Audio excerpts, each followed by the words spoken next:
我叫陈远，年薪50万的集团高管，却活得像个牛马。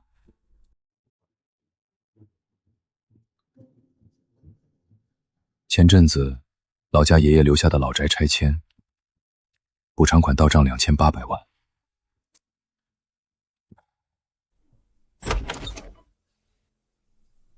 回来了。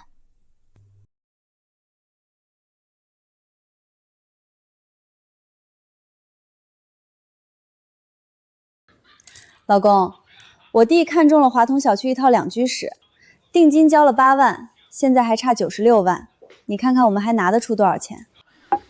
你刚才说还差多少？96万啊！甜甜家那边都放话了，没房就不结婚。再说了，现在哪个姑娘结婚不要房子？苏婉，你知道你在说什么吗？我知道啊，不就96万吧？你别忘了，我们的房贷还没还完呢。我们的房贷1个月也才1万2，我们俩的工资还这点钱绰绰有余了。你帮的还不够多吗？2个月前，你说甜甜过生日拿着我的卡给你弟刷了5万8的项链。小姑娘过生日嘛，我弟好不容易谈个对象，不得哄着点儿。半年前，你又说他做生意拿了25万本钱。做生意哪有稳赚的？有赚有赔很正常。我弟就是运气差了点儿。年初你又说你妈腰椎要动手术，住院费还差18万，说算我们借的。可这些钱到现在1分都没拿回来过。那是我妈养我这么大，出点医药费怎么了？再说了，都是一家人，你老分什么你的我的？是啊，都是一家人。那我爸妈呢？你逢年过节有孝敬过1次我爸妈吗？当初我爸妈大老远来市里，你宁肯让他们住宾馆，都不肯让他们住在家里。陈远，你说这些是什么意思？苏婉，我们是夫妻，不是你家的提款机。陈远，你还是个男人吗？我不过是帮了我家几次，你至于这么斤斤计较？我困了。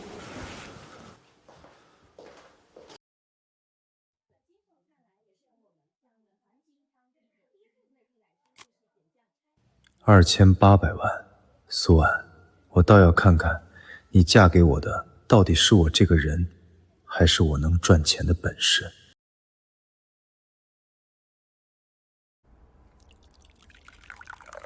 所以那天你请假半天，就是为了这个事儿？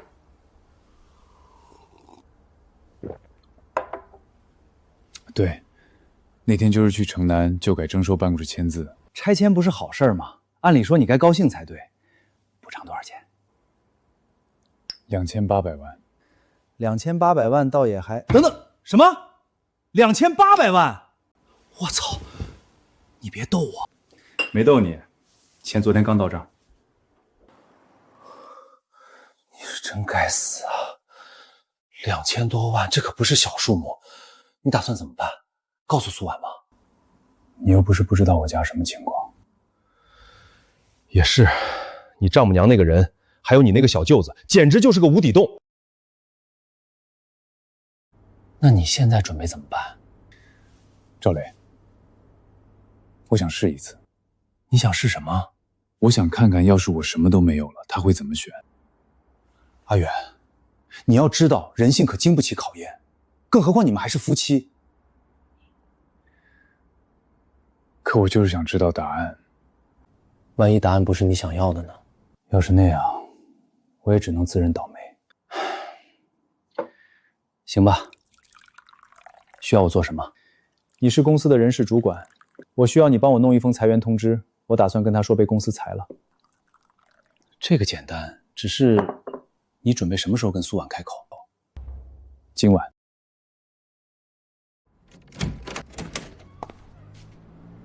阿姨您放心，装修的事儿我们肯定考虑。对，甜甜喜欢北欧风是吧？没问题，都听她的。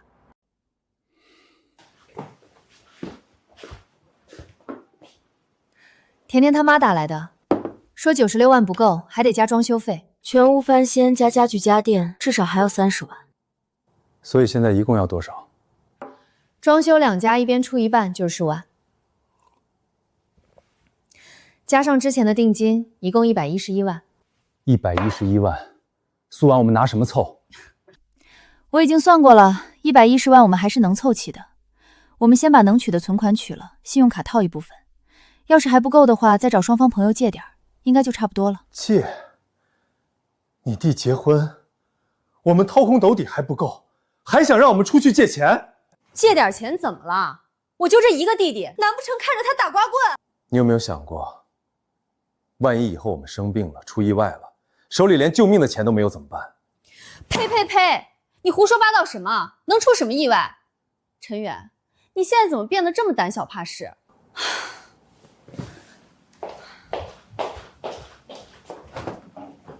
晚上吃面条行不行？家里没什么菜了。都行。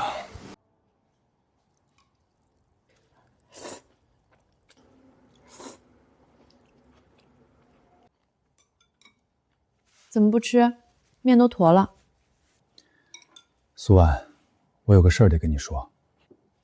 你说。我今天被公司裁了。你说什么？裁员，整个项目组都砍了，我也在里面。今天人事找我谈的。不可能！你骗我的吧？你在你们公司不是一直表现挺好吗？怎么会被裁？陈远，你是不是不想给我弟买房，故意编这种话骗我？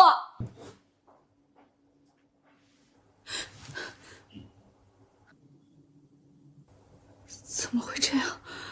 为什么？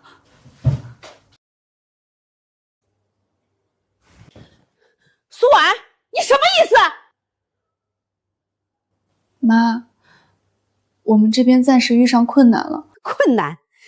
你能有什么困难？这十里八乡的，谁不知道你嫁了个好老公？小杰就你这一个姐姐，你可不能不管她。妈，我也想管，只是现在我们也很难。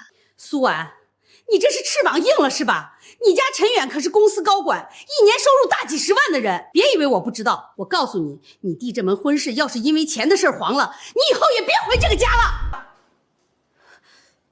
妈，陈远他被裁员了。裁员？不可能，哪有那么巧的事儿？你骗谁呢？我看他就是不想掏这个钱。苏婉，那房子我可是交了8万定金，人家卖房的说了，定金不会退的，所以这房子那是一定要买下来的。我真的没办法了，妈，没办法也得给我想出办法来。我不管你们是去借还是去干嘛，反正这房子一定要买。你弟要是结不成婚，传出去别人怎么看咱们家？以后亲戚面前，我这张脸还往哪儿放？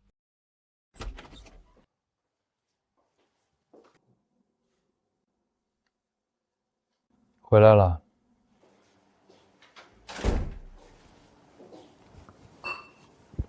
你妈怎么说？她说定金不能退。我问的不是定金。陈远，我真的不知道该怎么办了。你弟的婚事，你妈的面子，比我们的日子还重要，是吗？我不是那个意思。那你是什么意思？我跟我妈说，再想想办法。那你想吧。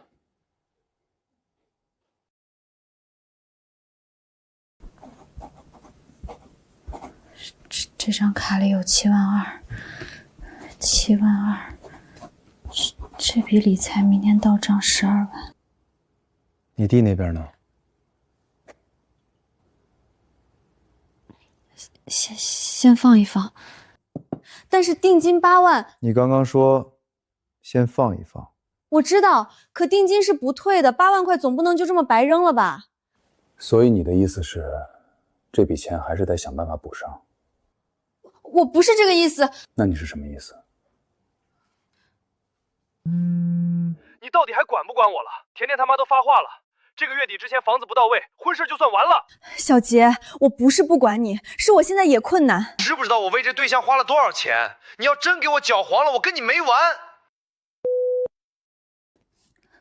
要不我们把车抵押了吧？苏婉，你刚才说什么？我是说，先把车抵押掉，帮我弟把这个难关过了。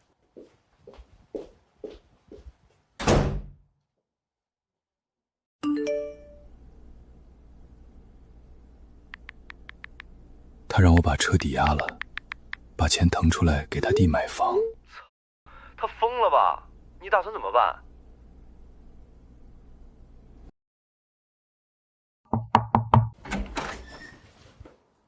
妈，你怎么来了？妈，你来了。陈远也在啊。刚好在家。妈，你这是来找苏婉的？是啊，来看看小婉。那您和苏婉聊。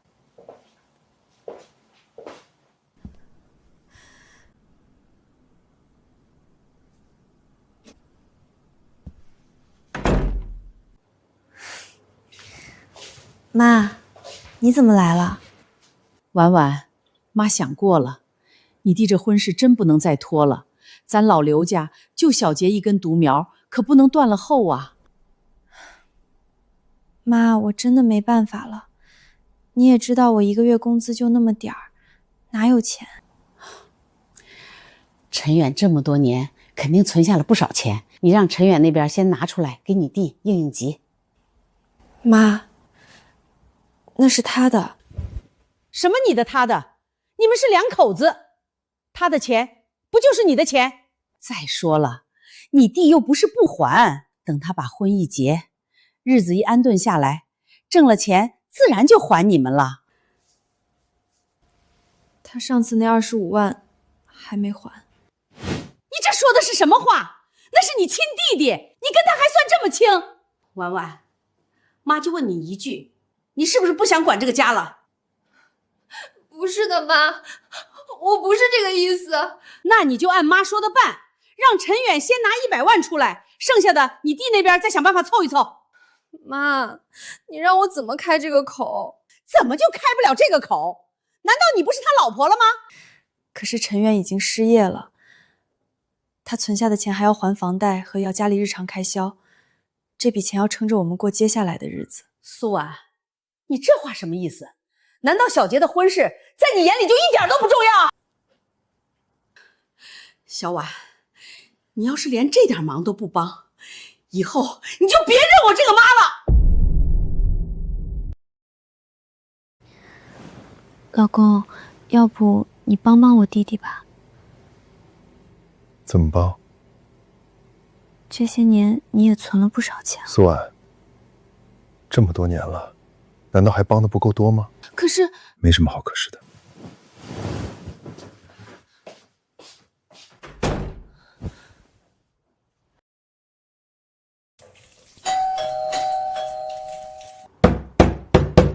苏婉，开门！我知道你在家，别给我装听不见。开门吧。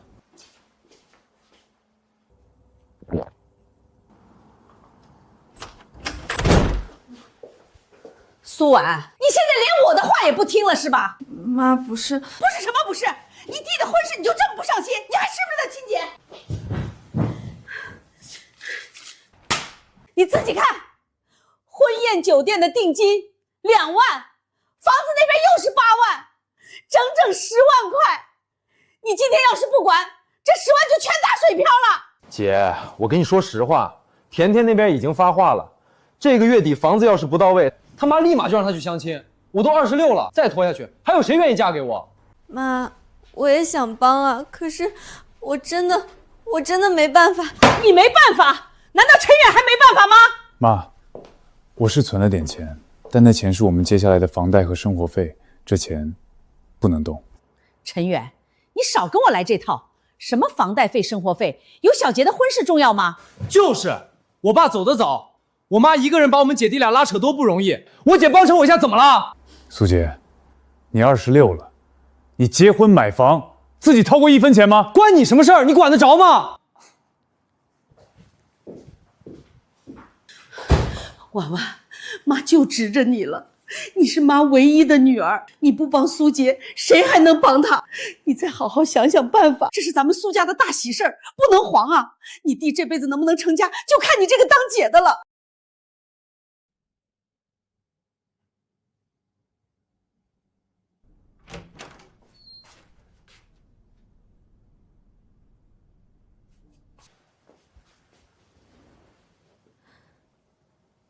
我妈她让我再想想办法。苏婉，你别忘了，你现在不是只给你妈当女儿，你也有自己的家。我知道，可是我妈那边……苏婉，我今天只问你一个问题，你老实回答我。如果我一直找不到工作，如果有一天我们真的连饭都快吃不下了，你还会不会把钱给你弟？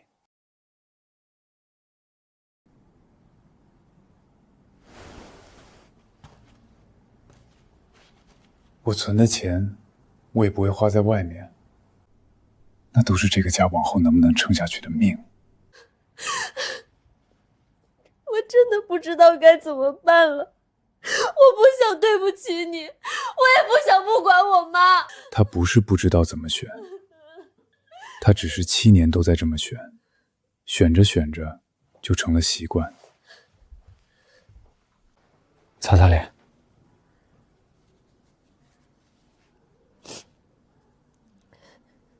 陈远，你说我妈她真的爱我吗？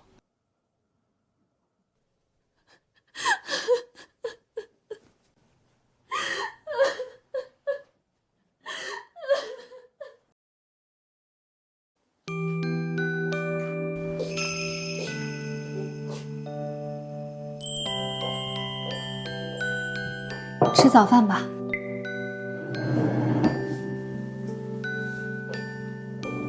陈远，我昨晚想了一宿，我想好了，你的钱1分都不动。我弟那边，我会跟我妈说，我真的没办法了，让她自己想办法。你想好了？想好了。这些年我给我妈打了多少钱，其实我心里不是没数，我只是不敢去算。我怕真算出来，我会发现自己特别傻。你说的对，这些年我帮他们已经够多了，我也有自己的家了，不能事事想着他们。你能这么想，那最好不过了。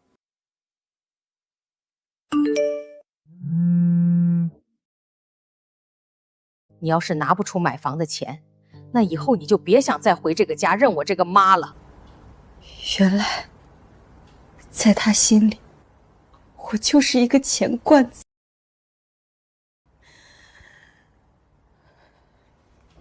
妈，首付的事我真的没办法了，陈远被辞了，我们房贷都快还不上，苏杰的事让他自己想办法吧。陈远，我发出去了。好。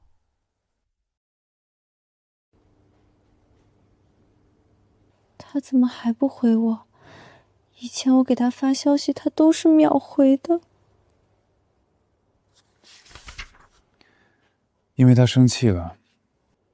我知道，可他不回我，比骂我还难受。姐，你刚才跟妈说什么了？她现在在家哭，说白养了你这个女儿。婉婉，怎么回事？你妈刚给我打电话，哭得上气不接下气的。婉婉，家里的事都能商量，你别把你妈气坏了。别看了。陈远，他们每个人都说我错了，可我到底错哪儿了？我错在不该答应我妈吗？我错在没钱给我弟买房吗？还是我错在没把命都给他们？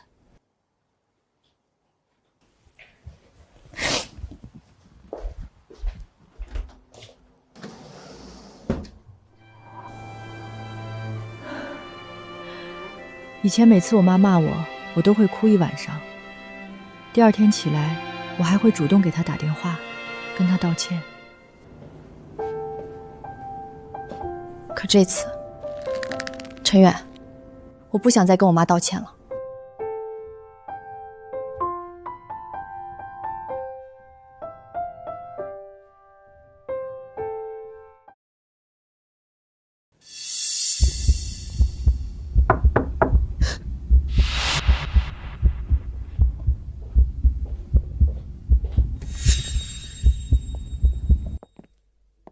哥，你看我没说错吧？婉婉现在连妈都不肯叫一声。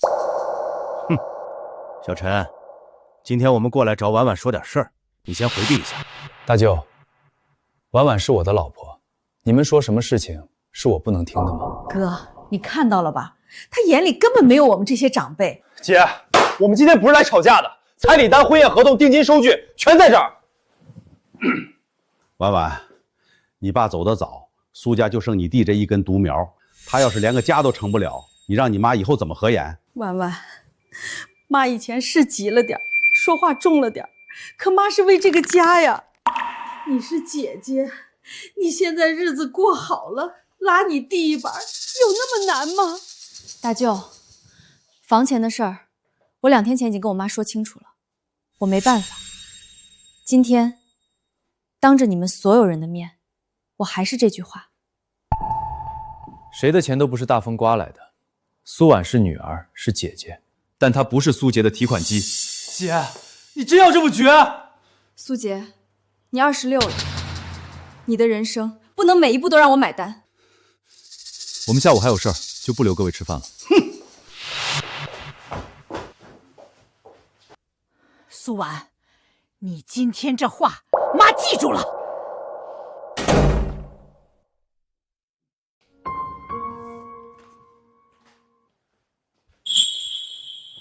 这不是你的债。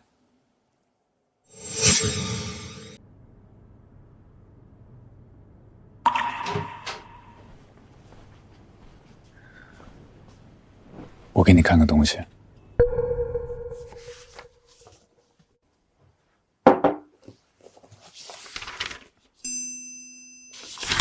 这都是我转出的。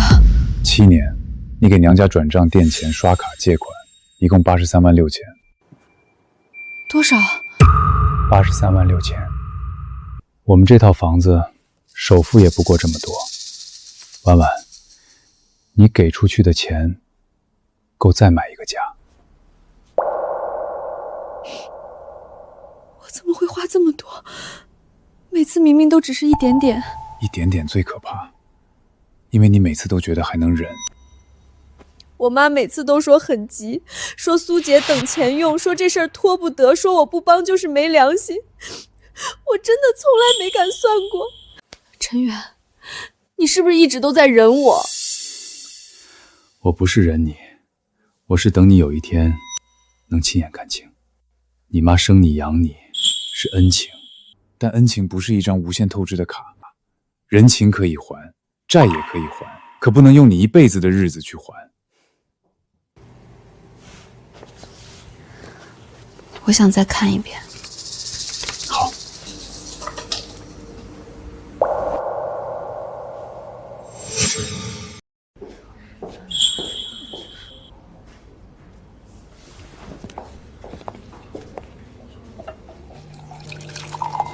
小苏，你过来一下。你家里没事吧？没事儿，怎么了？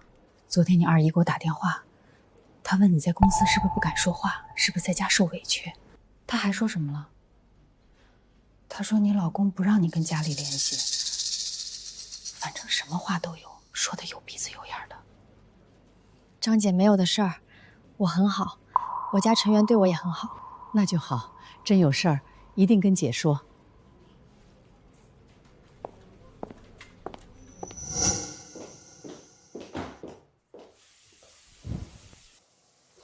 怎么了？我妈在老家说你打我。又开始了？不止老家，我二姨、小姑、大舅妈，还有我同事，她都打了一遍。你想怎么办？我想发朋友圈澄清。没用，你发一条他能哭10场。那我就什么都不做吗？谁问你就只说一句话。家里的事儿我自己处理，谢谢关心。我自己处理。我以前一直想不明白，为什么亲戚都信我妈不信我？因为她永远先哭。那我以后不陪她哭了。我找你们负责人，陈远在你们这儿干了这么多年，说走就走。先生，陈远先生已经离职了，您有事儿可以留言。留言有用吗？他欠我钱。我姐辛辛苦苦赚钱养家，她说辞职就辞职，还想赖账，欠我们100多万，说没就没了。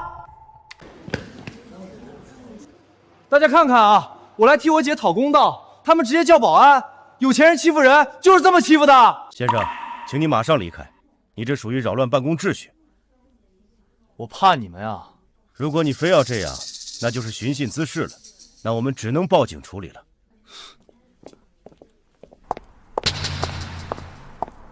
姐，你可算出来了，我等你好久了。你来干什么？姐，我今天去姐夫公司了。你去他公司干什么？他已经离职了。我就去问问情况。甜甜那边真的逼得紧，再不买房，他就要跟我分了。姐，你再帮我想想办法，就最后一次。我说了，我没钱。你没钱？姐夫干了那么多年高管，他能一点存款都没有？姐，你是不是被陈远洗脑了？妈说的对，你现在就是胳膊肘往外拐。苏姐，你今天去他公司闹的时候，有没有想过他是我老公？你有没有想过，他丢人我也丢人？你有没有想过，你每次闯祸都是我在收拾？你走吧，以后别再来找我。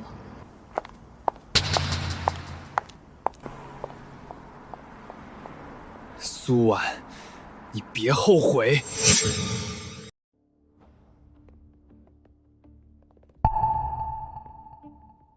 婉婉，你妈跟我们说，你们两口子最近闹得厉害。各位长辈好，既然今天人都到齐了，那有些账就当面算清楚。这是7年来苏婉给娘家的转账明细，一共83万6千。啊！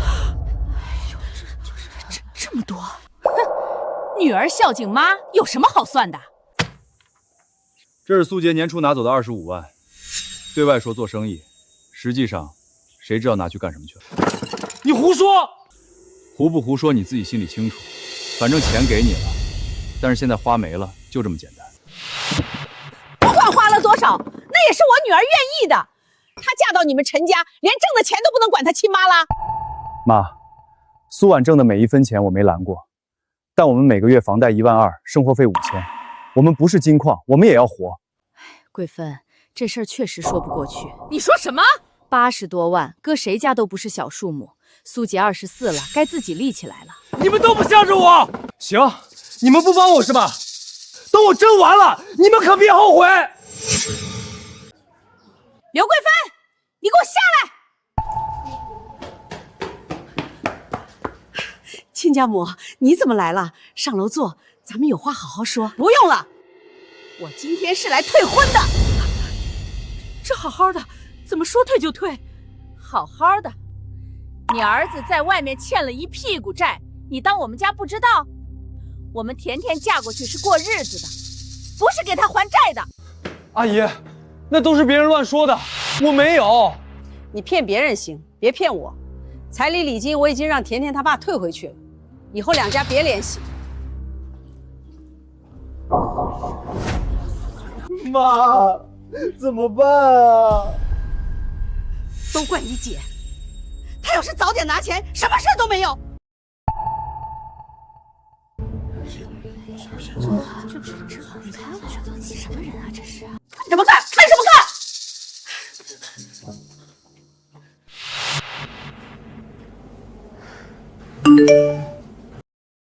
姐，甜甜跟我分手了，你满意了吧？他不是因为我才跟你分手的。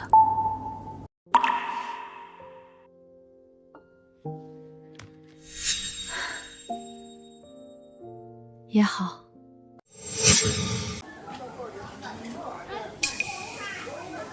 这菜看着也不咋地，还卖这么贵。桂芬，你女婿家是不是发财了？什么发财？你还不知道啊？青石巷那一片全拆了，赔老多钱呢。听说17号院赔了2800多万呢。那不就是你女婿陈远爷爷留下的院子吗？哦，那个啊，我知道，没赔多少，就是走个程序，是吗？那你可得问清楚。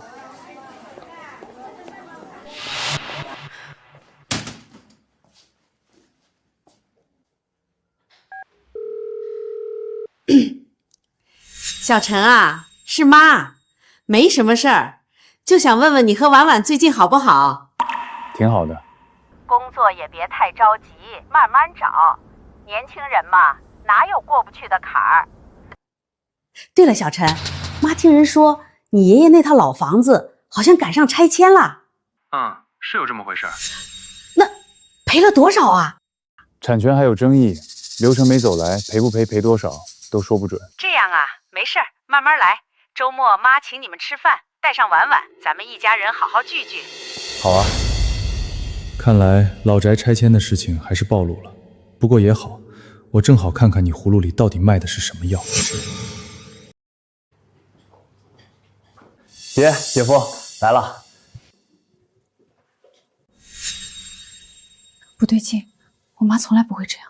没事，看他表演。今天叫大家来是想说几句心里话。上次的事儿是妈不对，妈当时急了，说话难听。婉婉，你别往心里去。他居然会道歉！妈养你这么大不容易，你要是真不管这个家，妈心里难受。但妈后来也想明白了，你们小两口的日子也要过。苏杰的事儿，就让他自己想办法。姐夫，以前是我混蛋，我不该去你公司闹，也不该逼我姐，我跟你道歉。坐吧。对了，小陈，上次说的那个拆迁怎么样了？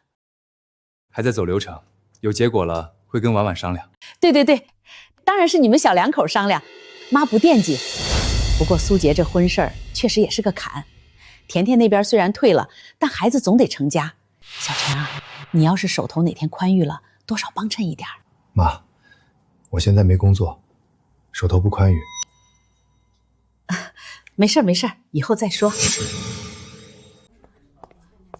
行了，我知道。等陈远那个拆迁款下来，我妈肯定能要来。你放心吧，我姐那个人好拿捏，我妈一哭二闹，她就怂了。这么多年都是这样。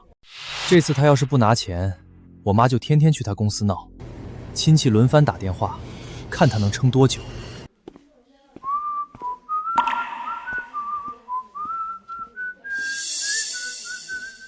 陈远，我在走廊听见苏杰打电话了，他说等拆迁款下来，我妈一定能要来。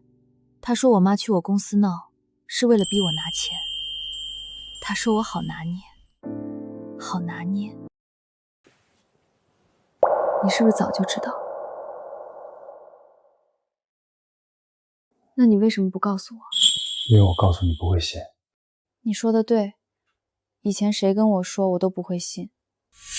在他眼里，我不是女儿，我是最好用的那张卡。陈远，以后我不会再给他1分钱。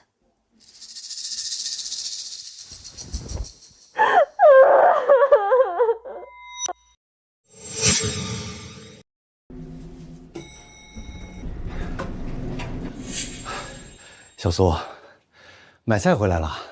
吴叔，您刚溜达完？是啊，我消消神儿。小苏，你们家这回是真要翻身了吧？什么翻身？还跟我装呢。青石巷那边拆迁，你老公爷爷留下的院子赔了不少吧？吴叔，您说的是哪个院子？17号院啊。我表姐就住青石巷，上周刚搬，她说补偿款早下来了。你家陈远得了2800多万呢。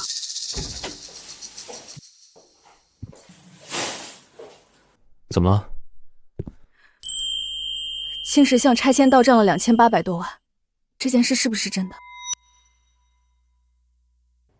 陈远，你别骗我。是真的。你为什么不告诉我？因为我怕我告诉你以后，这笔钱会变成苏杰的婚房，变成你妈的养老钱，变成所有人嘴里你应该拿出来的东西。你怎么能不信我？我不是不信你，我是不敢信那个被你妈养了30年的苏婉。那现在呢？现在你信我吗？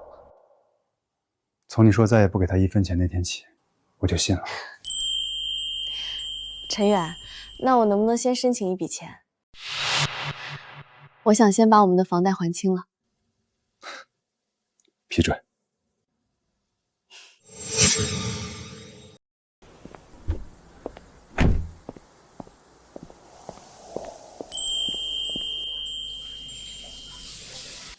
妈，我们回来了。回来了，快进来，排骨马上就好。怎么又瘦了？是不是小远没照顾好你？没有，妈，他挺好的。你妈那边的事儿，小远跟我们说了。孩子，别怕，日子是你们两口子过，不是过给别人看的。你们把自己的小家过好，就是对我们最大的孝顺。妈，我以前总怕自己做的不够好，在这个家不用靠讨好换位置，你进了门就是家里人。多吃点儿，你爸一大早去菜市场挑的，说你爱吃这个。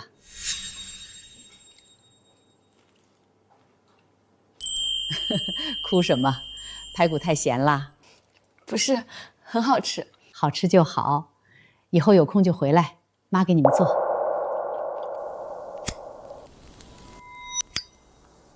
听说你失业了？没呢，只是暂时休息一阵儿。你们小家用钱的地方多，真撑不住了，跟我和你妈开口。爸，爷爷那个院子拆迁的事儿，你们知道吗？知道一点，钱已经到账了。那是你爷爷留给你的，你自己做主。爸只有一条，别亏待婉婉，这孩子吃过苦，心还没坏，不容易。这孩子这么晚回来，又忘记带钥匙了。刘桂芳，你儿子欠我们40万，这是借条。这是小杰借的钱，白纸黑字写的清清楚楚，联系不上你儿子，只能找阿姨您了。不可能，小杰怎么会借你们的钱？假的，一定是假的。是真是假，您儿子心里最清楚。阿姨，您别害怕，我今天过来就是通知您一声，还有3天时间，您儿子要是再不还钱，就只能法庭见了。40万，我拿什么还啊？妈，什么事啊？苏杰，你在哪儿？你跟老娘滚回来！你什么时候借了40万？妈，你听我解释，我前段时间做电商生意亏了，为了填补亏空，不得已才借钱的。人家都找到家里了，说3天要是还不上就把你给告了，白纸黑字，那让我怎么办？妈，你一定要帮帮我啊！怎么帮？40万？你让我上哪儿给你弄40万？妈，你去找姐啊！姐夫不是有拆迁款吗？对啊，陈远有拆迁款，不管他之前怎么推脱，现在儿子走投无路了，他还能不管？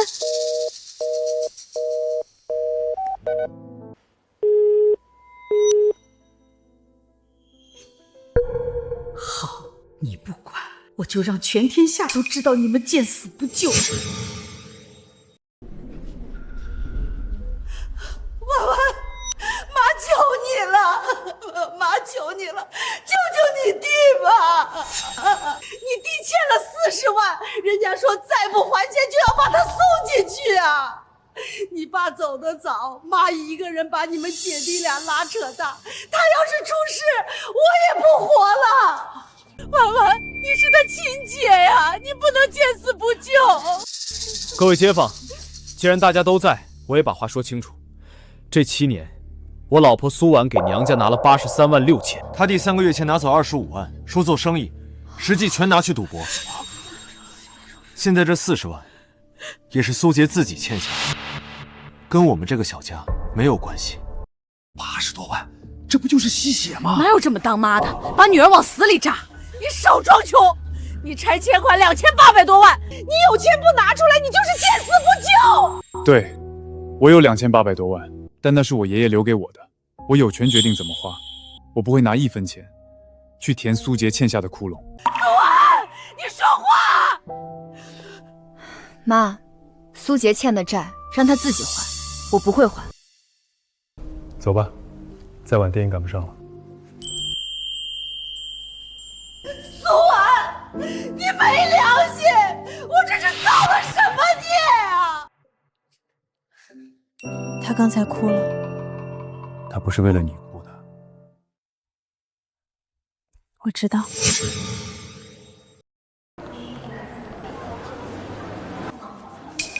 一张去南方的票，具体去哪儿？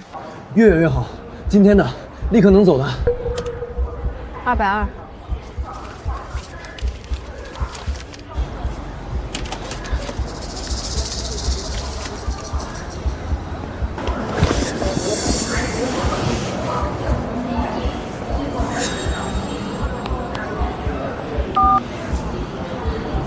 妈，我走了。你去哪儿？去南方打工，等风头过了，我再回来。你走了，那些要债的怎么办？你就说找不到我，实在不行你也搬走。你个没良心的！妈为了你都快给人跪死了，你就这么跑了？行了，妈，我也没办法，你多保重。各位旅客请注意，现在开始检票，请携带好您的行李，到检票口排队检票上车。您拨打的电话暂时无法接通。您拨打的电话暂时无法接通。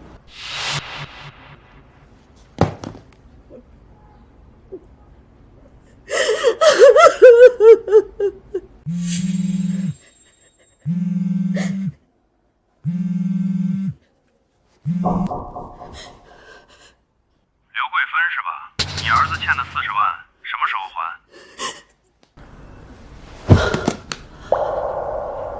为什么会变成这样啊？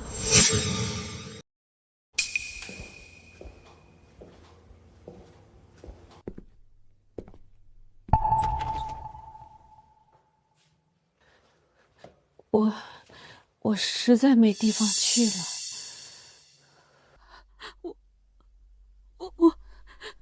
婉婉，妈知道以前是妈不对，家里房子卖了，给小杰还债，我就住几天，找到房子我马上走。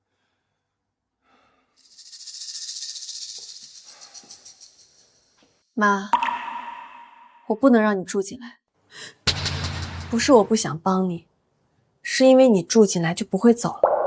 不会的，婉婉，妈保证。这7年，每次你说就这一次，可每一次后面都还有下一次。我不恨你妈，但我不信你了。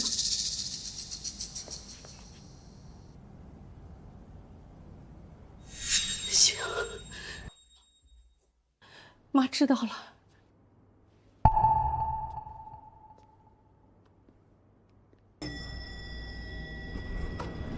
妈，这里面有5000块，是我自己的工资，够你租个能晒太阳的小房子。以后我会尽到我的义务，给您养老的。但苏杰的事情，我真帮不上。谢谢。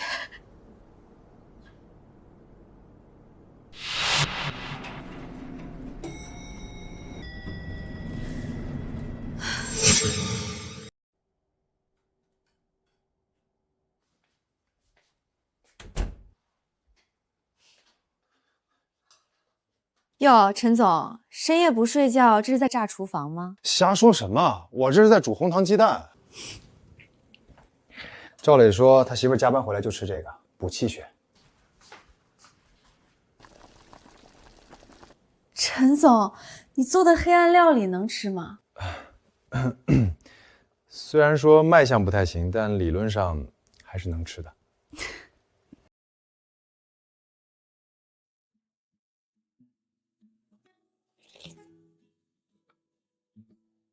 怎么样？嗯，是什么意思？比我妈煮的面条好吃。以后想吃什么，我给你做；不会的，我学。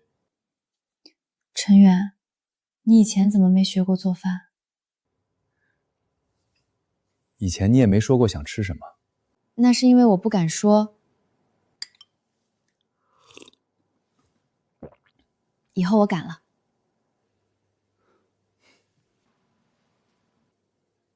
那就好。你这样天天加班不是办法。我知道。要不要辞职？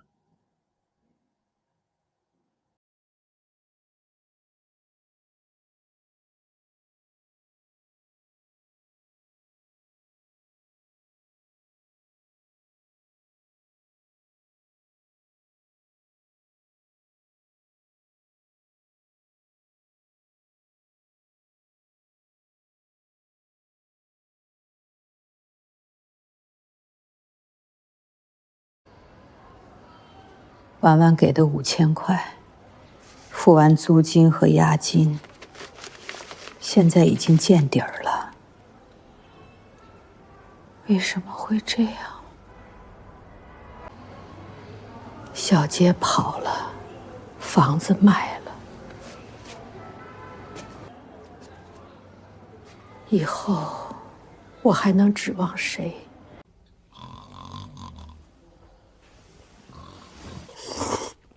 杰哥，你以前真是开公司的？那还有假？没想到杰哥你竟然也沦落到工厂打螺丝。对啊，我还是第一次见到老总打螺丝呢。跟你们说了多少遍了，我是没办法，投资失败赔光了。那你怎么不去找亲戚朋友借点东山再起？是啊，杰哥，唉，在这流水线上一天干12个小时，什么时候是个头？跟你们说了，你们也不懂。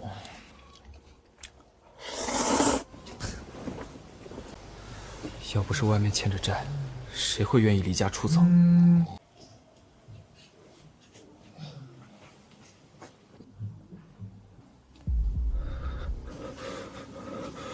完蛋了，那群人居然把我告上了法院。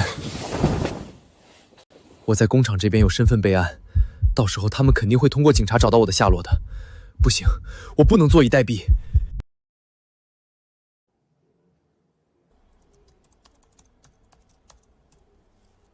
你真不打算回去上班了？不回了。那份工作我做了7年，早就做到头了。那拆迁款你打算怎么安排？拿出一部分做投资，剩下的存着。苏婉那边，他知道你有2800多万之后，没什么变化吧？你想问什么？我是说，他有没有像以前那样想着把钱往娘家拿？没有。房贷还清之后，他主动说，剩下的钱他一分都不管，让我自己做主。真的假的？真的。他现在工资卡自己拿着，每个月留够生活费和零花，剩下的全存起来，说是要攒一笔属于自己的钱。看来他这是真变了。人在挨了足够多的打之后，总会变。当初你拿婚姻当赌注，我还认为你疯了。结果是好的，不是吗？那你接下来有什么打算？我打算创业，和苏婉一起。这也算我们夫妻俩的一次尝试。口气不小，有把握吗？说实话，没什么把握。不过，我在管理层待了那么多年，苏婉也在一线工作那么久，我看项目，苏婉看人的眼光还是有的。再说了，我们夫妻同心才是最重要的。人生不就是这样吗？哪有什么一帆风顺？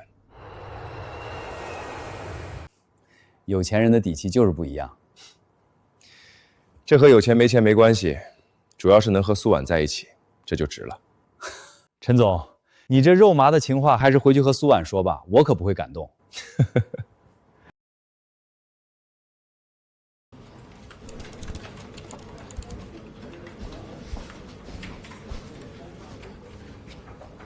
小苏，你这阵子怎么天天看书？我想考个高级设计师证，多充充电。有上进心是好事儿，但也别太累了。看你最近都瘦了。瘦了吗？我家陈远还说我最近变得精神了呢。你家陈远那是情人眼里出西施。苏婉，来一下我办公室。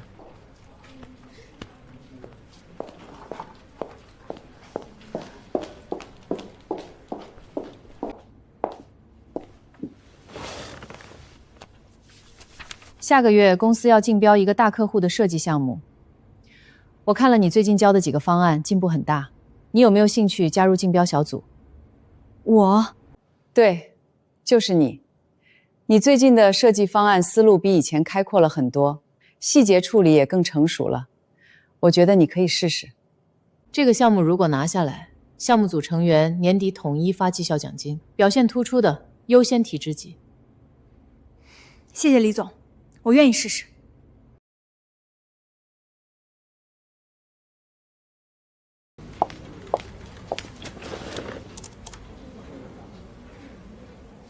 以前我总觉得自己就是个普通设计师，没什么大出息。可现在我明白了，我不是没本事，我只是从来没想过自己也可以变得更好。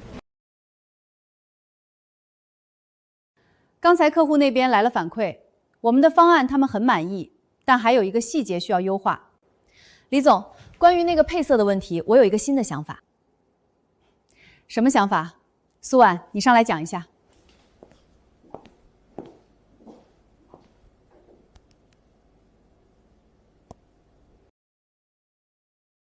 我们的方案优势在于，它完美平衡了品牌调性与市场需求。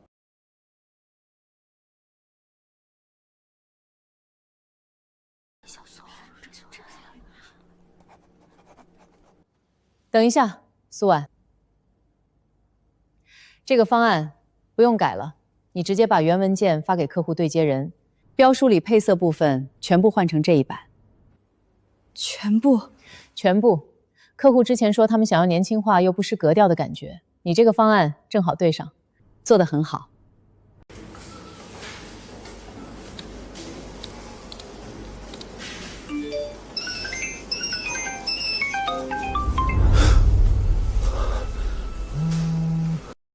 苏杰，欠债还钱天经地义，我们已经知道你在蓝天工厂打螺丝了，劝你好自为之。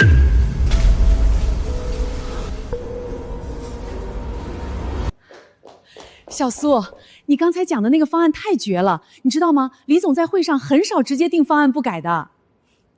我只是正好想到了一个方向，你就别谦虚了。你现在可是咱们部门最亮眼的新锐设计师。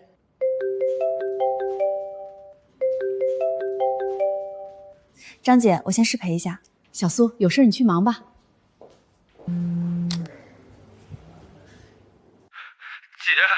救救我！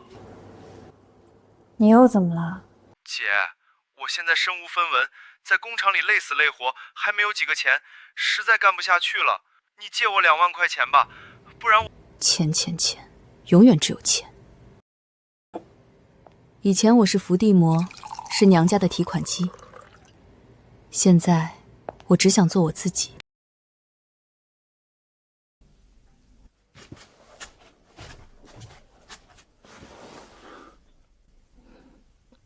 老公，之前我是不是很讨厌？7年，每一次我给我妈打钱，你都没拦过我；每一次苏杰闯祸，都是你在后面帮我收拾。我从来没有跟你说过一声谢谢。你不是让人讨厌，你只是被原生家庭所影响。赵磊跟我说了。说什么？说你那天去找他，说你告诉他，你得试一次，不然这辈子都不会甘心。说你把婚姻当赌注。那时候，你是不是已经做好离婚的准备了？我做的是最坏的准备，但我赌的是最好的结果。老公，谢谢你愿意相信我。奶奶的80大寿要到了，什么时候？下周6。姑姑跟我说，不管家里闹成什么样，奶奶的大寿总要回去一趟。你想回去吗？奶奶对我挺好的。小时候我妈偏心苏杰，有什么好吃的都先给弟弟，奶奶就会偷偷给我留一份，藏在她床头的铁盒子里。后来我上大学，每次回家，奶奶都要塞钱给我，20块、50块，都是她攒下的零花钱。她说女孩子在外面上学，手头不能没有钱。她80岁了，耳朵不好使，腿脚也不方便，家里闹的那些事儿，她可能都不太清楚。我不想因为我妈的事儿，就不去给她过生日。那就回去。你会陪我去吗？当然。我妈肯定会在。我知道。她可能会闹。让她闹。她闹一次，你就多看清一次。看清了，以后就知道如何跟他们相处了。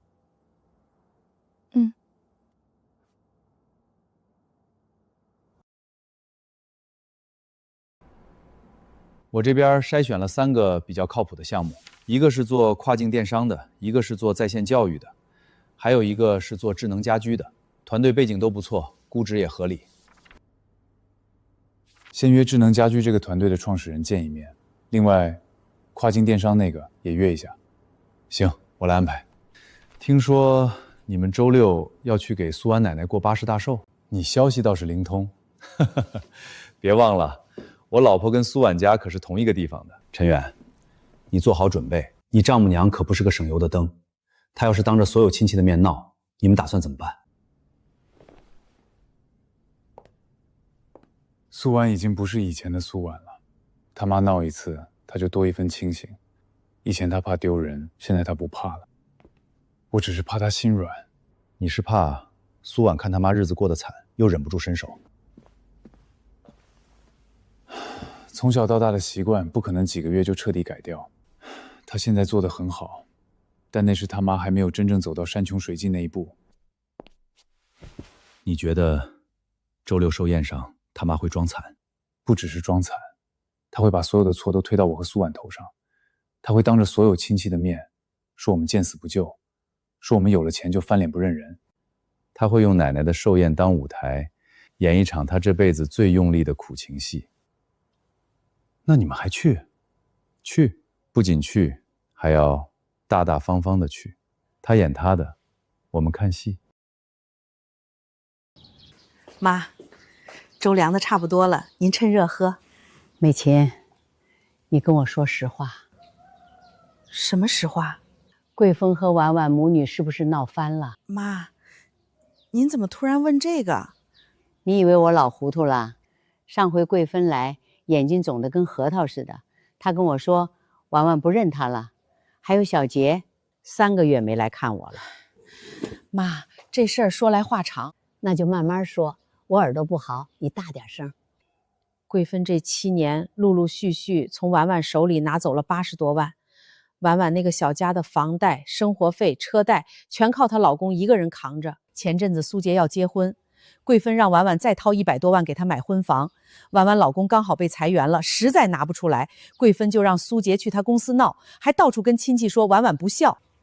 80多万，桂芬疯了吗？后来苏杰欠了40万债务，桂芬把老房子卖了给他还债，还是不够。他又去找婉婉，跪在人家门口哭，说见死不救。婉婉那孩子这些年得受多少委屈？您别太担心，婉婉现在硬气了，不像以前那样被他妈拿捏了。她老公陈远也是个好人，一直护着她。陈远那个孩子我见过几次，不错，是个能扛事儿的。桂芬这个人从小就要强。婉婉、小杰他们爸爸走得早，他一个人把2个孩子拉扯大也不容易。可他把所有的好都给了小杰，婉婉从小就没吃过几颗糖。美琴，你跟婉婉说，奶奶的寿宴她想来就来，不想来的话，奶奶也不怪她。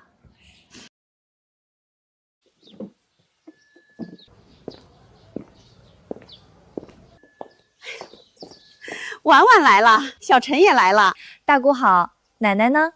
在屋里呢，我刚给她梳完头。婉婉，今天你妈也来，还有苏杰也打电话说要回来。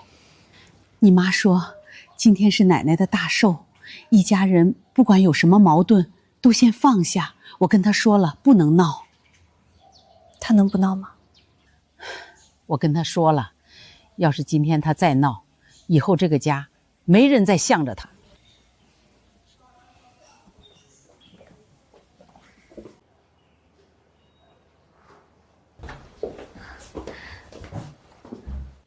婉婉，来，让奶奶看你。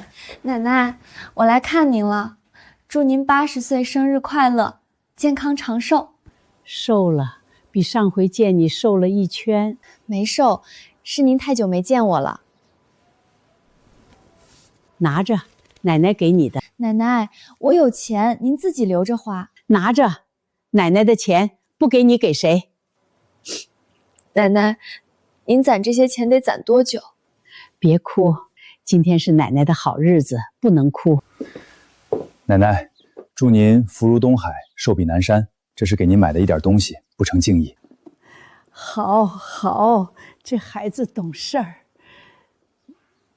婉婉，你嫁对人了。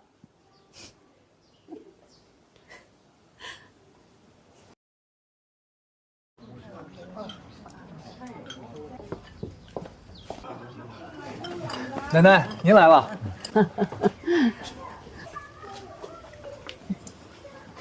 妈，您身体还好吧？好，好，好。妈，我来了。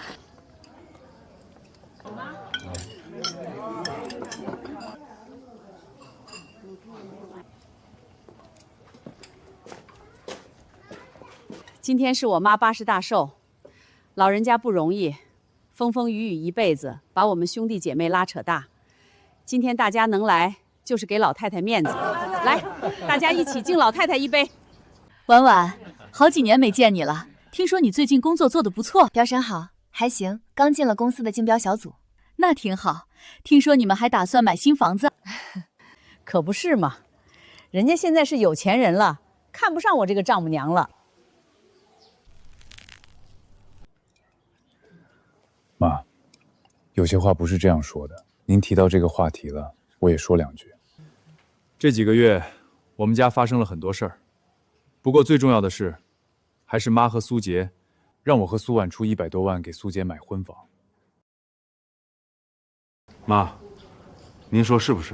他是你小舅子。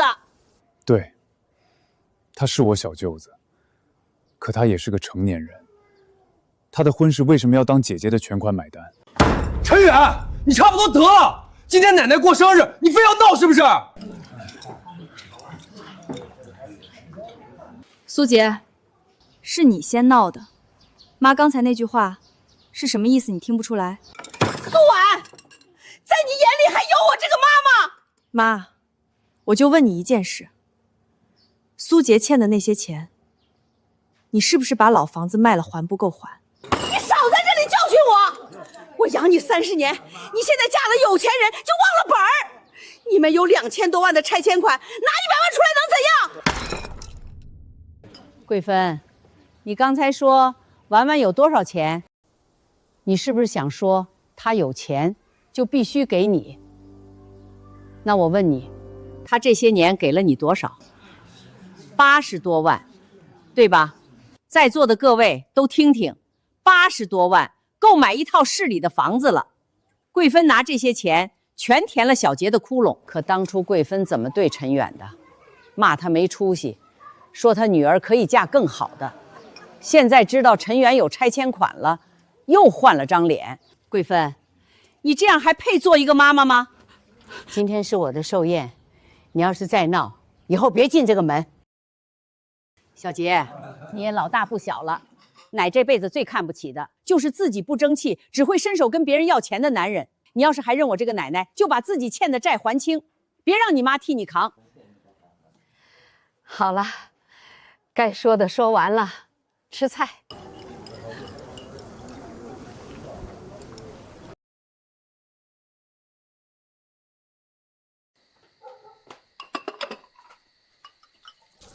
今天你妈走的时候，一句话都没说。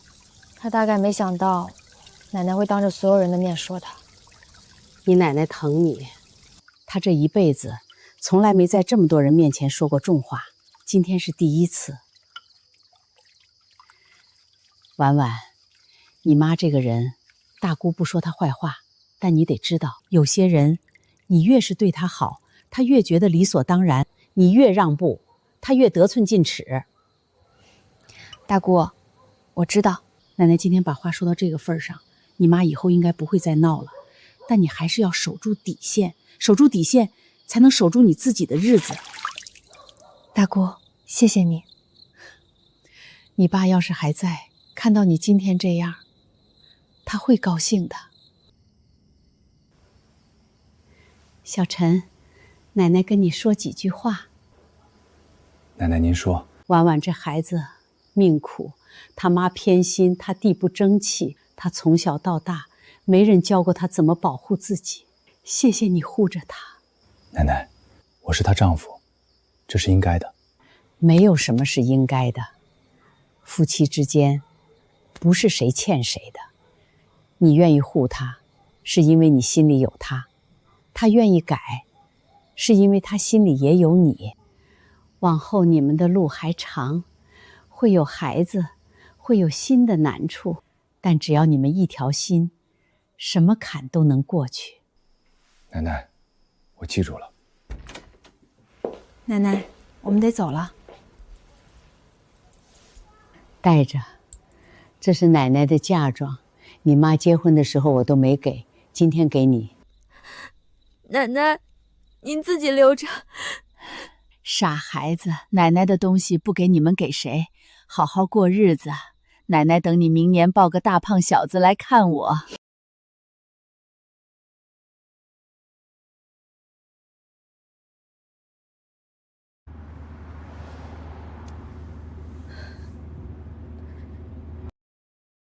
你确定要投这个智能家居项目？100万，可不是个小数啊！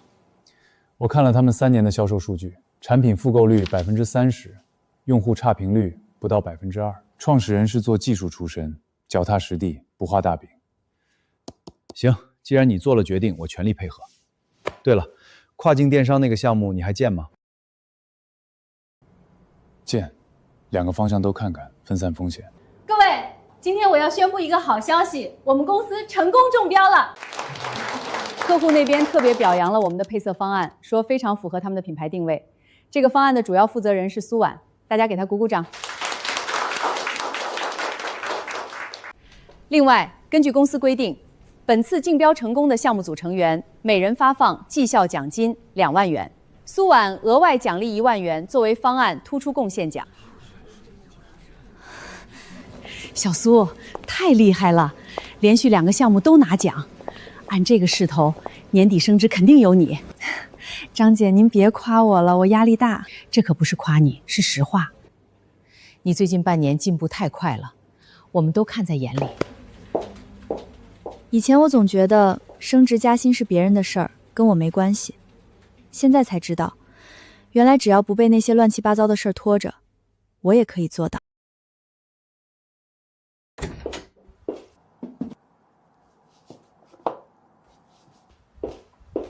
什么事儿这么高兴啊？我负责的项目中标了，还拿了个人突出贡献奖。那必须庆祝。想吃什么？我下厨。想吃你煮的红糖鸡蛋。就这？就这。陈远，我以前从来没想过上班也可以这么开心。人做自己擅长的事儿就会开心，你只是以前被太多事儿分心了。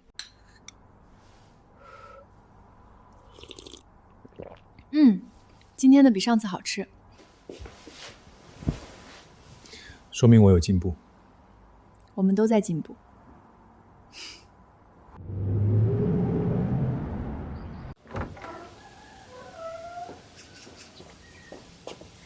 奶奶，我来看您了。婉婉，你来啦！婉婉，你来的正好，你奶奶这2天老念叨你。奶奶，您身体还好吗？好着呢，能吃能睡，别惦记。奶奶，这是我这个月的奖金，给您买了点营养品，还有一台电热毯，晚上睡觉别着凉。婉婉，你上次给奶奶的红包，奶奶还收着呢，不用再给了。那不一样，那是过生日，这是孝敬您的。好，奶奶收着，等你生了娃娃，奶奶给她包个大红包。奶奶，我以前不懂，总觉得一个人要对所有人好才算好人。那现在呢？现在懂了，人要先对自己好，对自己身边的人好，其他的量力而行。长大了。智能家居项目的投资协议，法务那边已经审过了，没问题。签完字，第一笔50万，下周就能打过去。跨境电商那个项目呢？约了下周2见面。不过我事先给你打个底，那个项目的创始人比较年轻，可能会有点浮躁。年轻不怕，怕的是浮躁还听不进去意见。对了，有个事儿我得告诉你，刘桂芬还在城春村住着。前几天我路过那一带，碰见她了，瘦了一大圈，看着老了不少。听说她找了份清洁工的活儿，1个月2000多，勉强糊口。你们家事儿，我不好多说。但是再怎么说也是你丈母娘。我跟苏婉说过，以后怎么对她妈由她自己决定，我不会拦她，也不会替她做选择。那苏婉知道她妈现在的情况吗？她知道。她每个月通过她大姑给她妈转1000块生活费。她主动给的？对，她说这是她作为女儿最后的义务，再多没有了。这样也好，不欠她的，也不被她绑架。李总找你。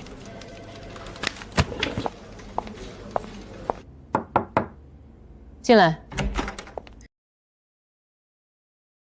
苏婉，这次有个新任务，是个大客户，他们要求的风格比较特殊，需要设计团队驻场沟通。你最近的表现很突出，我考虑让你带队过去，但这个项目压力会很大，时间也紧，你愿意接吗？我愿意。好，我就喜欢你这种敢打敢拼的劲头。去吧。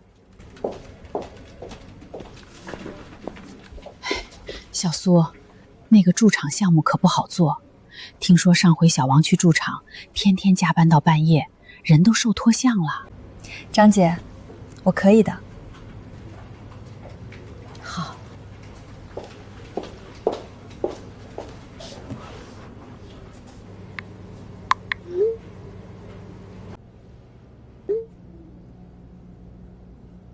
我等你回家。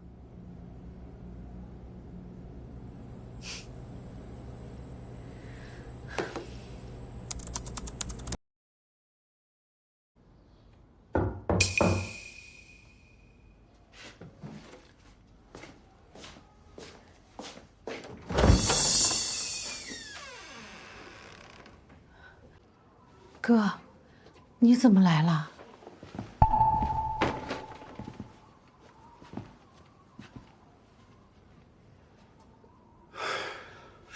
桂芬儿，你现在就在这儿住？没办法，老房子卖了，小杰欠的债还没还完。你跟婉婉真的就这样？他每个月托别人给我转1000块，说是养老钱。那不挺好的吗？起码他还认你这个妈。哥，你说我是不是做错了？你错没错，你自己心里清楚。我这趟来不是来帮你骂婉婉的，我是来劝你一句。劝什么？劝你别再去闹了。可是小杰他……小杰是成年人了，他欠的债，让他自己还，你不能帮他扛一辈子。桂芬，你为他卖房子借钱已经够多了，你好好想想吧。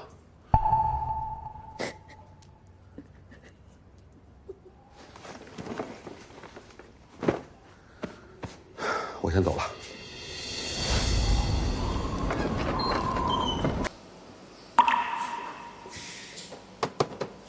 苏姐，你这产量怎么又掉下来了？这个月已经是第3次了。机器坏了，不关我的事。机器坏了，你怎么不上报维修？你自己不主动上报，产量上不去，月底扣你绩效。哼！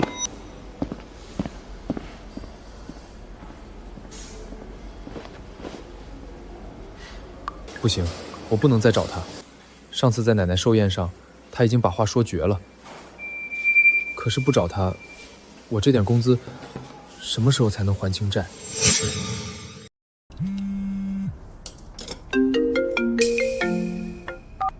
陈远，跨境电商那个项目出事了。什么事儿？创始人涉嫌数据造假，被平台查出来了，他们店铺已经被下架了。几个投资人都在撤资。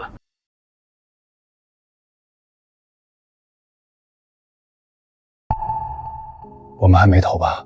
没有，上次见面我觉得这人不靠谱，建议你等等。赵磊，你做的对，这个项目我们不碰了。那智能家居那边呢？协议都签了，第一笔资金也已经到位，盯紧那一个就行。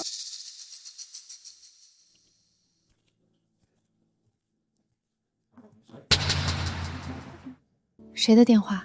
赵磊，有个项目出问题了，但我们没投。投资就是这样，踩坑是难免的，关键是踩坑之前能避开，踩了之后能爬起来。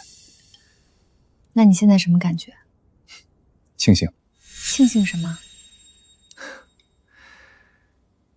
庆幸有赵磊帮我盯着。你当初说要创业，我还替你担心，怕你第一次做投资被人坑。被人坑是迟早的事儿，但只要核心团队不垮，就还能翻盘。赵磊是我信得过的人，这就够了。陈远，我想跟你说件事。什么事？下周我要去外省出差，可能要待3天。驻场项目的后续？不是，是新项目，公司准备在那边开分公司，李总让我先过去看看。好事儿啊，这说明公司对你很重视。我以前总觉得我这辈子就这样了，嫁人、上班，给我妈转钱，周而复始，没什么盼头。直到那天，你说你被辞了，我抱着你哭了一晚上。那时候我以为天塌了，可后来才知道，现在不一样了。不一样了。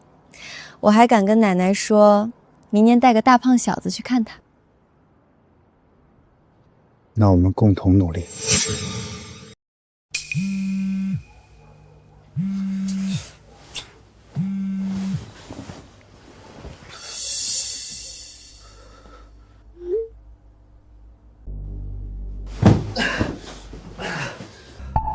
都他妈落井下石，不就是几千块钱吗？等我翻了身，一个个让你们还回来。我姐要是一开始把钱给了我，哪有这些破事儿？她偏偏不给，她明明有的。妈也没用了，老房子卖了，钱全给了债主，她现在连自己都养不活。不行，上次在奶奶寿宴上，她已经把话说绝了。可是不找她，我还能找谁？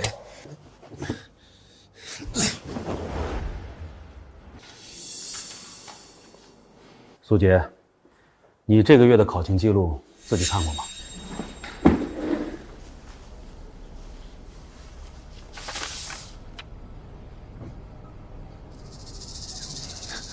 我那是身体不舒服。哼，不舒服？我看你是舒服的过头了吧？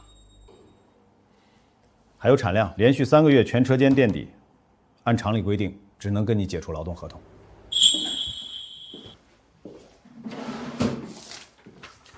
这是离职协议，按流程，工资结到今天为止，下个月10号打到你卡上。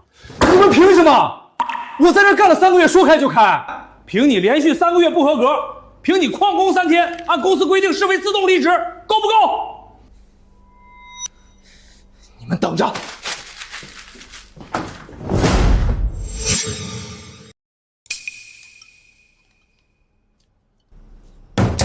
刘桂芳，开门！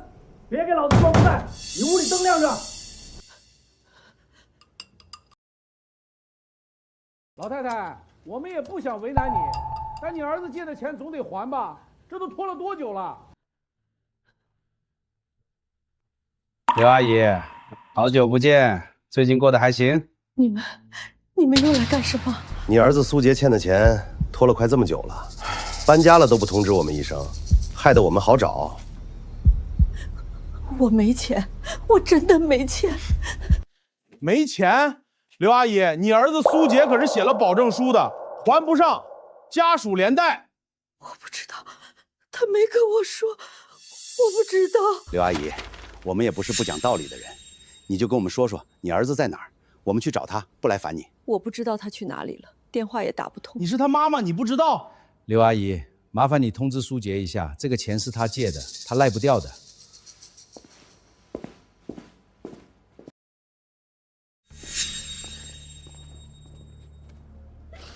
所有人都躲着我，我是瘟神吗？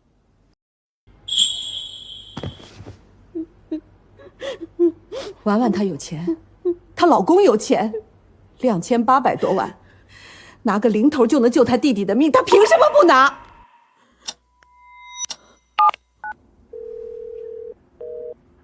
妈，这么晚了，什么事？婉婉，妈求你了，小杰那边……如果是苏杰的事，不用再说了，我不会拿钱替他还赌债。好，你不帮是吧？那就不要怪妈了。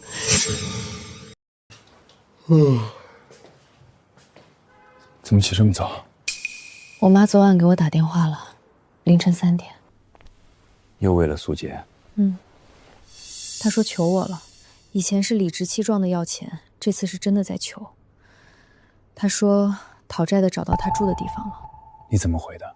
我说苏杰的事儿不用再说了，我不会拿钱替他还赌债。老公，我是不是太狠了？你怕他真的出事儿？她毕竟是我妈。他自己住的时候，你每个月给他转生活费；他生病了，你帮他交医药费，你做的够多了。她只会觉得我有200多万，为什么不全部拿出来帮他？对，所以不管你给多少，他都不会满足。我不会再给他钱了，苏杰欠的债，让他自己还。好，你让我找的那个海归博士，我接触过了，他想做人工智能医疗影像，技术确实是国内领先的，但他之前被好几个投资人拒绝了，因为商业模式还不清晰。别人不投，我们投。我看了他的论文和专利，这个方向5年之内一定会爆发。那你打算投多少？500万，占股15%。另外再拿出100万帮他搭建销售团队。600万，这可是我们目前最大的一笔单笔投资。投早期项目，要么不投，要么就投够。他做成了，回报就是100倍、1000倍。陈远，你变了，现在的你，越来越像一个真正的投资人。人都是被逼出来的。说得好。对了，嫂子最近怎么样？挺好。刚升了设计副总监，下周要去外省带队做一个大项目。你们2口子，一个搞投资，一个搞设计，事业家庭双丰收，真是让人羡慕。婉婉，妈求你了，救救你弟！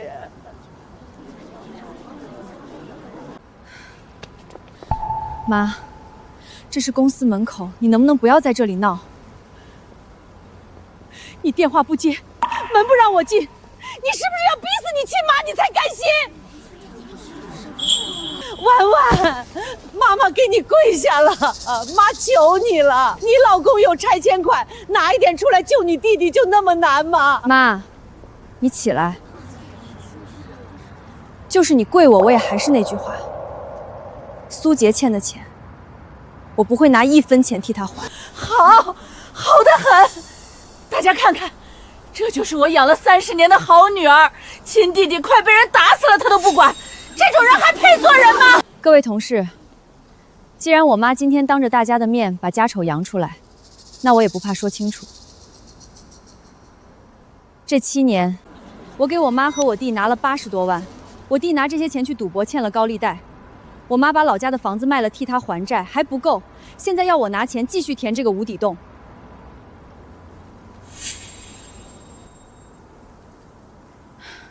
阿姨，您别闹了，小苏不容易，您当妈的应该多为她想想。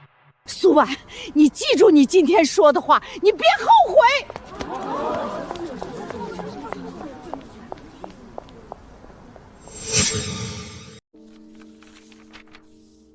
我托朋友查了一圈，这是讨债的人拍给我的，保证书上连带担保人是刘桂芬，也就是说苏杰不还钱，讨债的有权找刘桂芬要。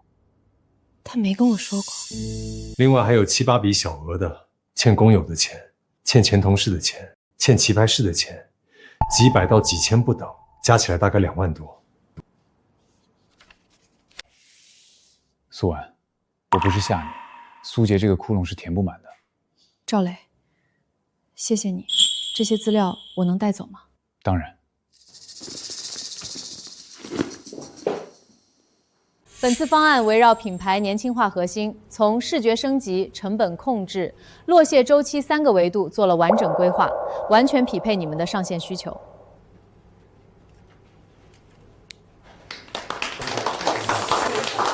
苏设计师，这个方案非常好，完全超出了我们的预期。我们决定全部采用你的方案。苏婉，干得好！公司决定从下个月起正式任命你为设计部副总监。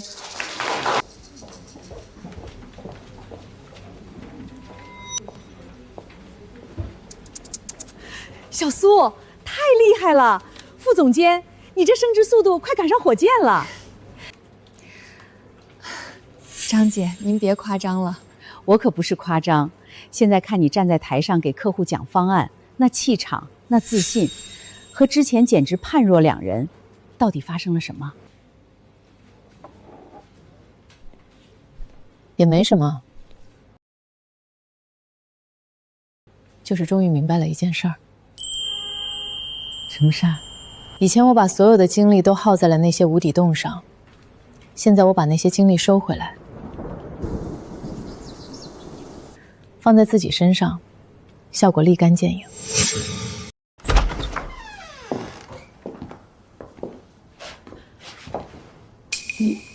你怎么来了？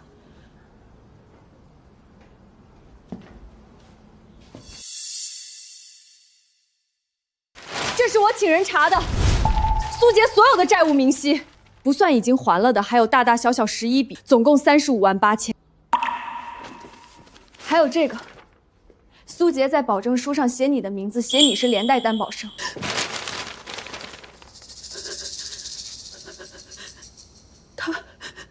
他不知道，他跟我保证过不会写我名字。妈，你还不明白吗？苏杰骗了你。他骗你卖房子，骗你当担保人，骗你说做生意亏了，其实全是赌的。可他是你弟，你不能不管他。他拿了钱就去赌，输了就借，借了再赌。你卖房子替他填窟窿，他连句谢谢都没说过。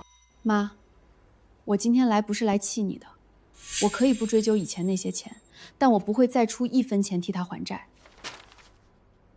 你的养老我会管，每个月的生活费我会给，但苏杰欠的钱让他自己还。妈，我走了，你多保重。婉婉，你爸要是还在就好了。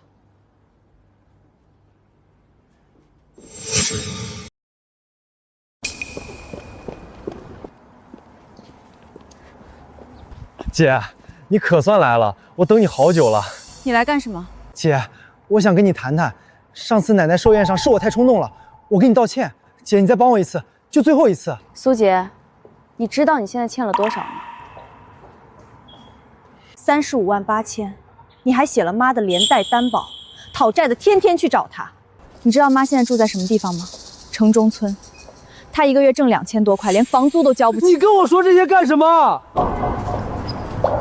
又不是我不让她过好日子，你要是一开始愿意帮我，哪有这些事儿？你到现在还觉得是我的错？就是你的错，你有钱凭什么不帮我？你知道我过的什么日子吗？在工厂打螺丝，1个月4000块，还要被债主追。你是亲姐，你就见死不救。苏杰，你今年多大了？每次遇到困难就找我和妈，你真以为全世界都欠你的吗？你少教训我！你以为你多了不起？不就是嫁了个有钱老公吗？拆迁款是陈远的，又不是你挣的，你有什么资格教育我？这位先生，这里是写字楼大门，你不能在这里闹事，请马上离开。我找我姐要钱，关你们什么事儿？走开！带走。苏婉，你等着，你别后悔。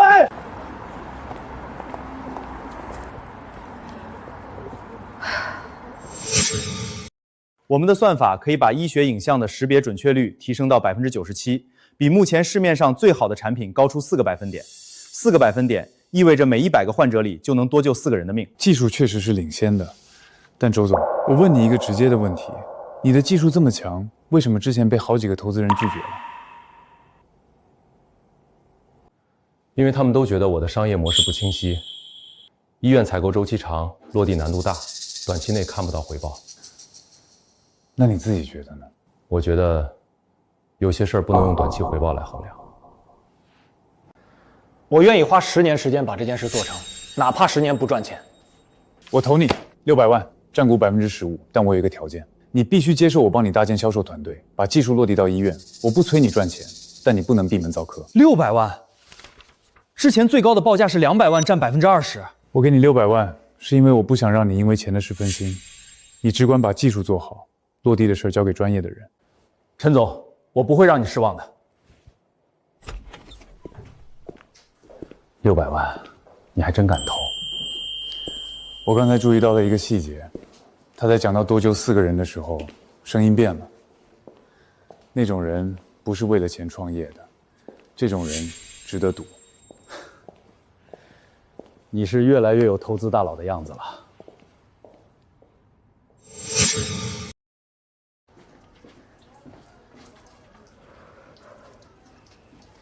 你慢点吃，别噎着。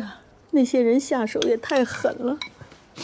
妈，你别走了，姐不管我，我现在就你一个人了。妈不走，妈就在这儿照顾你。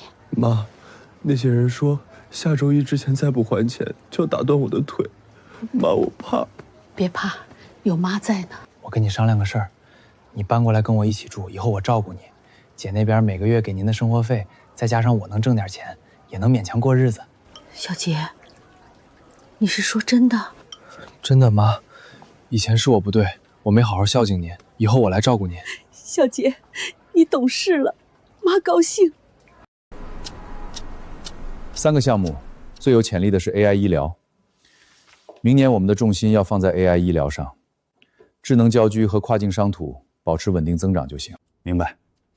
陈远，你现在管理着2000多万的投资组合，越来越像个专业的基金经理了。基金经理管的是别人的钱，我管的是自己的钱，压力不一样，动力也不一样。对了，苏杰现在跟他妈住在一起，他前几天被讨债的人打了一顿，鼻梁差点断了。苏婉知道吗？不知道，我没跟他说。暂时别跟他说，她现在怀着孕，不能操心这些事儿。怀孕6周了。我操！你怎么不早说？恭喜啊！等孩子出生了，让你当干爹。那必须的，到时候红包少不了。妈，就5万，5万块对姐来说算什么？你就跟她说你要看病，说你腰疼的起不来床，她肯定会给的。小杰，上次我按你说的跟他借5万，他让我开发票，她不是以前那个好骗的傻姑娘了。那你就真去医院开个发票啊，找个熟人医生，随便写个诊断。你让我去骗你姐，这怎么能叫骗呢？这是借，等他给了钱，我翻了身加倍还他。你上次让我骗他说交房租，他问我房东电话。你上上次让我骗他说要还高利贷利息，他把利息算给我看，问我还了多少本金。小杰，你姐现在不是一个人，她身后有你姐夫，你以为你骗得了谁？那你就眼睁睁看着我被那些讨债的打死，你还是不是我妈？妈，我是你儿子，就5万块，最后一笔，我保证以后再也不赌了，再也不借了。最后一次。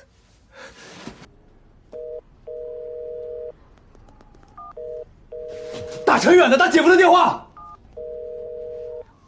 妈，什么事儿？小陈，妈想跟婉婉说句话，她怎么不接电话？他在开会，你有什么事跟我说。没什么，就是想问问她最近身体怎么样。妈，如果是苏杰的事儿，您不用再说了，您的生活费我们按月给，其他的没有了。挂了，他就这么挂了，都他妈见死不救！你们都等着，我要是死了做鬼也不放过你们！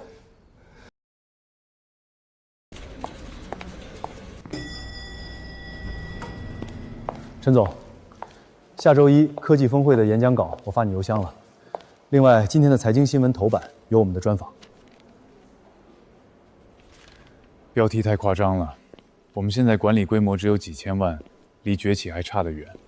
几千万已经不小了。1年前你还在拿着200万拆迁款到处找项目，现在你的投资组合里有5个明星项目，你这增长速度放在哪个行业都算火箭了。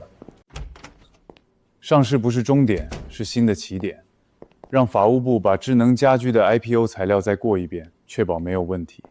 另外 ，AI 医疗的周总那边约一下，下周3我要听他亲自汇报落地医院的进度。下面有请本次峰会最年轻的女性主讲嘉宾，远航设计事务所创始人、前知名设计公司副总监苏婉女士。谢谢主持人。今天我想跟大家分享的主题是设计之外，一个女性设计师的成长之路。很多人问我，你是怎么在短短几年内从一个普通设计师做到现在这个位置的？我的回答是，我把以前花在讨好别人上的时间全部收回来，花在了自己身上。今天在座的各位，如果有谁也在经历人生的低谷，我想告诉你，低谷不是终点，是你重新出发的起点。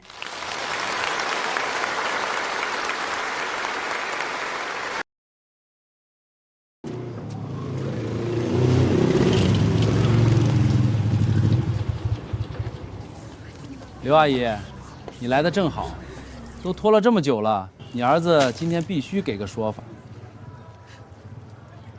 我没钱，你们别动他。每次都这句，你以为我们跟你开茶话会呢？妈，救我！妈！喂，110吗？我要报警，我儿子被几个放高利贷人打了，他们现在就在楼下，手里有凶器。地址是城南街道城中村，他们3个人骑着摩托车，车牌号我记下来了，你们快来！快走！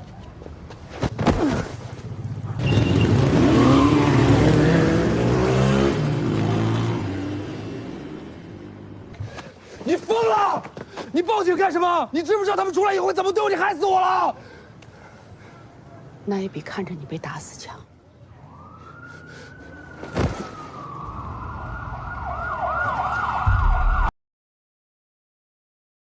刘阿姨，您把事情的经过再详细说一遍。那些人是什么时候开始找您儿子要债的？去年年底，那时候欠了40万，我卖了老家房子还了一部分。他们来过好多次了，这次是第几次我也数不清了。他们有没有使用暴力？今天打了，前几天也打了。小杰膝盖肿得走不了路，鼻梁上缝了3针。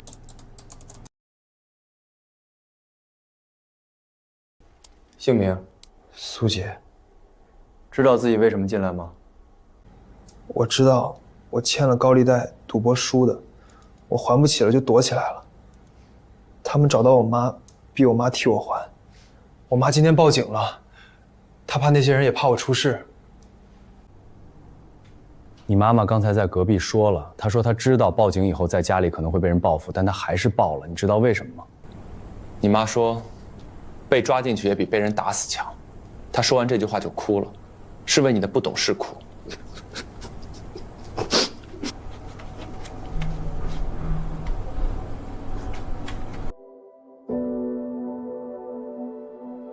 根据调查和监控，持凶器暴力催债的几名嫌疑人已经全部被刑事拘留，案子已经移交检察院。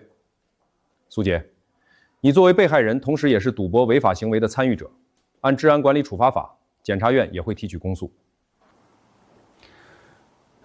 你妈在隔壁等你，她这几天瘦了，有什么话跟她说清楚。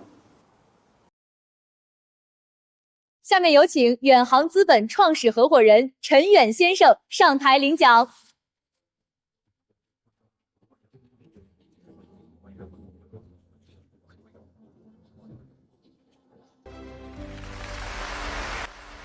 有人问我投资的秘诀是什么，我说投人不投项目。一个靠谱的团队比100份漂亮的商业计划书都重要。今天我还想借这个场合感谢一个人，我的合伙人赵磊。3年前在我最困难的时候，他选择相信我。同时也感谢我的太太苏婉，她让我明白一个人真正的成长，不是学会讨好世界，是学会为自己而活。远航资本，我们的征途才刚刚开始。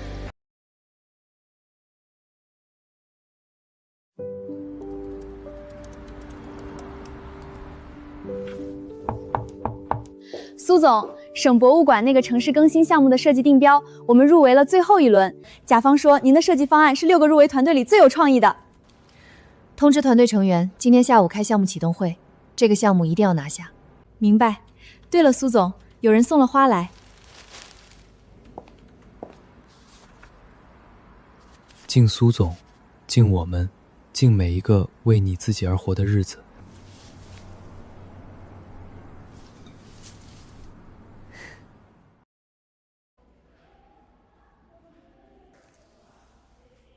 妈，我在这里面想了很多。以前我总觉得，凭什么我姐他们有钱不给我花？凭什么他们过好日子，我就要被讨债的追？后来同监室有个老大哥问我：“你姐欠你什么？你妈欠你什么？他们上辈子该你的。”我答不上来。是我欠你们。还有半年就出去了。出去以后，我想去找姐，当面跟她说声对不起。你姐上周来看过我，她说你欠她的钱不用还了，你好好做人，比还她多少钱都强。妈，等我出去，我来照顾你。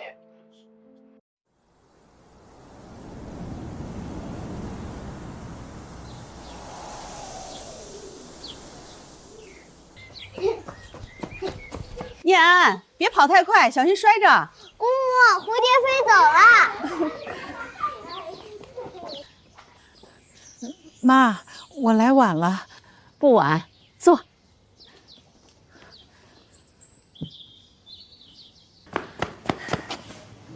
外婆抱抱。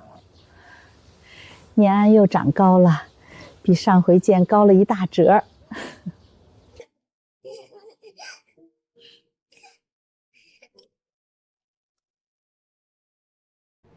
陈总，远航资本成立3年，从起步做到如今管理规模超过10亿，投出了3家上市公司。您被业界称为最具眼光的投资人。回顾这3年，您觉得最艰难的时刻是什么？最艰难的时刻，不是没项目可投，也不是资金链紧张，是我创业之前家里的那段日子。能详细说说吗？那时候我爷爷的老宅刚拆迁，补偿款到账。我的妻子苏婉是个伏地魔，这不是贬义，这是事实。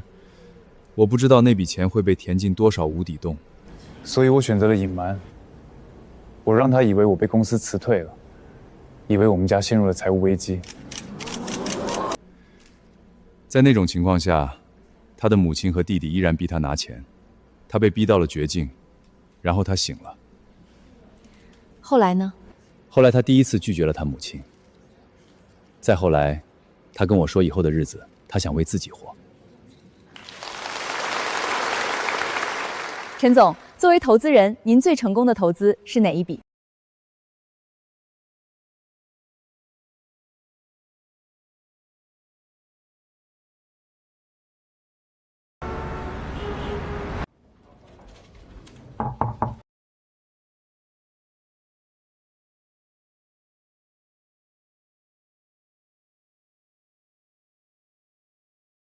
您进协会才2年就升副会长了。几年前，我还是一个连竞标小组都不敢的设计师，怕自己做不好。现在回头想想，轻舟已过万重山。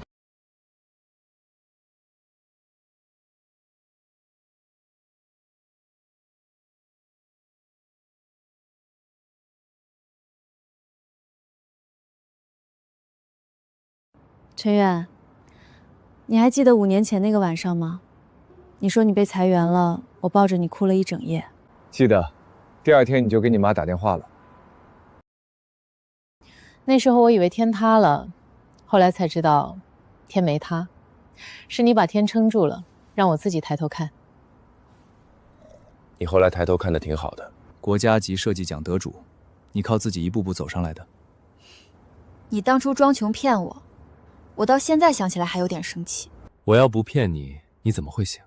也是，以前的我，要是知道你有280万，第一反应肯定是算能给我弟多少。后来奶奶给了我镯子，她说我是苏家的孙女儿，也是陈家的媳妇儿。她说，人到什么时候都要记住自己是谁。你现在知道自己是谁吗？知道，我是你老婆，是念安的妈妈，是我自己，苏婉。敬苏婉，敬陈远，敬我们。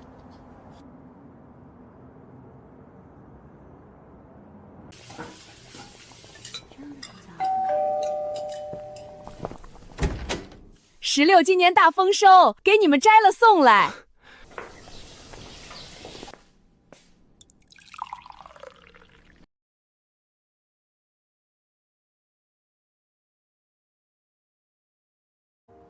姐夫，今天来是想跟你们说个事儿，我准备开个小的电工维修部，以前欠你们的，我想一点一点还。先坐吧，维修部的事儿慢慢说。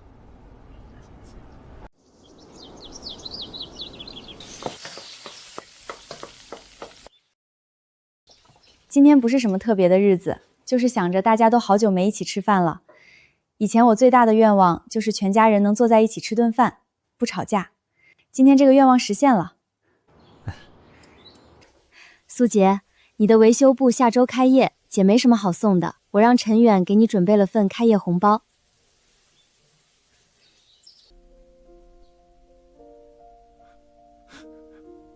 姐，以前的事儿不用说了，你能变成今天这样，姐高兴。